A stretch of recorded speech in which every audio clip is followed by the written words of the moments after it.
శ్రీ సాయి మంగళహారతి. స్వామి సాయినాథాయ షిరిడి క్షేత్రవాసాయ మామకాభీష్టదాయ మహితమంగళం.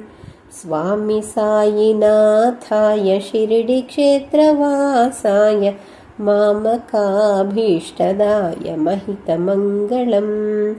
లోకనాథాయ భక్తలోకసంరక్షకాయ నాగలోకస్తుత్యాయ నవ్యమంగళం. లోకనాథాయ భక్తలోకసంరక్షకాయ నాగలోకస్తుత్యాయ నవ్యమంగళం. భక్తబృందవందితాయ బ్రహ్మస్వరూపాయ ముక్తిమార్గబోధకాయ పూజ్యమంగళం. భక్తబృందవందితాయ బ్రహ్మస్వరూపాయ ముక్తిమార్గబోధకాయ పూజ్యమంగళం. సత్యతత్వబోధకాయ సాధువేషాయ తే నిత్యమంగళదాయకాయ నిత్యమంగళం. సత్యతత్వబోధకాయ సాధువేషాయ తే నిత్యమంగళదాయకాయ నిత్యమంగళం.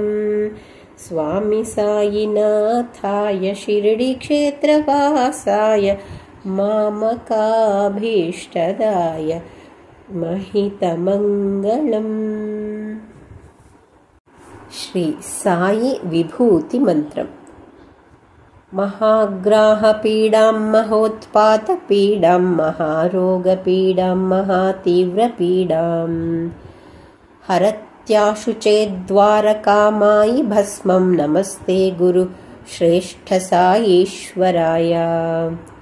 పరమం పవిత్రం భాబా విభూతిం పరమం విచిత్రం లీలా విభూతిం పరమార్థ ఇష్టార్థ మోక్ష ప్రదానం బాబా విభూతిం ఇదమాశ్రయామి.